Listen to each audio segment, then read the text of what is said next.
Hi everyone, नमस्ते सभी को। आज की वीडियो में मैं कुछ बात करना चाहती हूँ। मेरे दिमाग में बहुत ज़्यादा घूम रही थी तो कई लोग ना कि और मेरे साथ ऐसा क्यों हो रहा है और मुझे इसका आंसर चाहिए। तो मुझे कभी कभी लगता है कि उसको आंसर मैं एक शब्द में कैसे दे दूँ, क्योंकि सामने वाला इंसान है या मैं इंसान हूँ, और इंसान होना आसान बात नहीं है। Human being it's a complex thing. तो मैं बैठी बैठी सोच रही थी, तो मैंने क्या किया कि ये समझाने के लिए इस बोर्ड पर इस चीज़ को जॉट डाउन कर लिया। तो मैंने देखा कि मतलब जिसको मेरे को समझाना था मैंने उसे बताया कि देखिए ह्यूमन है और ह्यूमन बहुत ही कॉम्प्लेक्स है। कैसे इतनी सारी चीज़ों से मिलकर तो वो बनता है, और उनमें किसी में भी एक में दिक्कत आ जाए तो उस पर उसका स्ट्रेस आता है। जैसे ह्यूमन की एजुकेशन क्या है, ह्यूमन का सोशल स्फेयर कैसा है, उसकी सराउंडिंग कैसी है, उसकी जॉब कैसी है, उसका खुद का सोशो इकोनॉमिक स्टेटस कैसा है, वो किन लोगों के साथ रहता है, उसके आसपास का मटेरियल क्या है, और उसका खुद का बायोलॉजिकल हिसाब क्या है, in the sense of physical कैसा है, उसका ब्रेन कैसा है, उसकी बॉडी कैसी है, वो पांचों एलिमेंट्स में कैसे घुल मिल पाता है, उसका खुद का डेट ऑफ बर्थ क्या है, उसमें एस्ट्रोलॉजी आ जाती है, न्यूमरोलॉजी आ जाती है।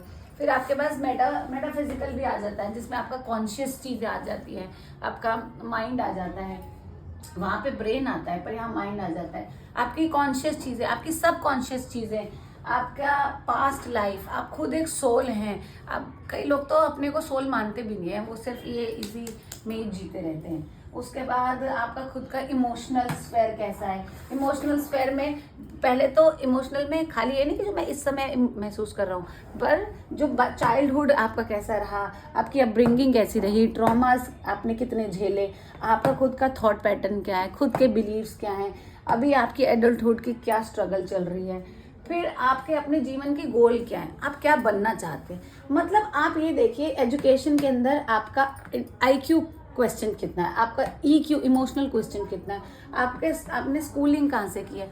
इतना सारे फैक्टर्स मिलकर जब एक ह्यूमन को बनाते हैं, तो मैं उस इंसान को जो मुझसे ये पूछता है कि मेरे साथ ये क्यों घटता है, उसे मैं कैसे समझाऊं कि तेरे ये वाले फैक्टर में कमी है। हमको खुद को ही रिफ्लेक्ट करना होता है जीवन में कि कुछ चीज़ें होते हैं जो हम नहीं चाहकर चेंज कर पा सकते, पर कुछ हैं जिन पर हम काम कर सकते हैं। उदाहरण के लिए हमारी एजुकेशन बचपन में बहुत अच्छी नहीं हो पाई, जितने हमारे पास रिसोर्सेज थे, माँ बाप के पास थे, उन्होंने किए। पर अब तो हमारे पास चांस है ना, हम अथाह किताबें हैं और अथाह हमारे पास गूगल है। जाओ उनसे सीखो, उनसे बढ़ो। आपके बचपन के बहुत सारे ट्रॉमास हैं जो आपको ना चाहते हुए भी मिले, पर बड़े होकर आप अपने ट्रॉमास पे काम करो, हील हो जाओ, ठीक करो अपने आप को। आपका अगर आपको नहीं समझ है इमोशनल कैसे ठीक करना है, तो आप मेडिटेशन में जाओ। आपको पहले तो पता हो कि आप ह्यूमन नहीं है, आप अपने आप में एक सोल हैं, तो वो सोल के भी पास्ट लाइफ कर्मास है, उनके ऊपर काम करो। तो बहुत काम करने की ज़रूरत होती है, एक बहुत ही जटिल जटिल प्रोसेस है। आप किसी एक फैक्टर को लेकर काम करना चाहें तो कर सकते हैं, पर मेरा सभी से ये कहना है कि अपने को थोड़ा सा अपने ऊपर ईजी रहो। आप बहुत सारी लाइफ के टफ प्रोसेसेस के साथ गुजरे हैं। Please be kind to yourself. अपने आप को आप प्यार दीजिए, अपने आप को समझिए, और फिर आप अपने आप पे काम कीजिए। और मेरी आशा है, मैं विश्वास भी रखती हूँ, तब आप जाकर एक्चुअली सक्सेसफुल पर्सन बनेंगे या हील्ड पर्सन बनेंगे। तो देखिए, वीडियो अच्छी लगे तो आप औरों को भी दिखाइए, शेयर कीजिए, आप कमेंट्स कीजिए इस बारे में आपका क्या कहना है, और मैं कहीं गलत हूँ तो मुझे बताइए, हम ठीक हो सकते हैं। और एवरीवन इज़ लर्निंग, हम जीवन की ये लर्निंग प्रक्रिया में हैं। तो all the best and all the best for your life.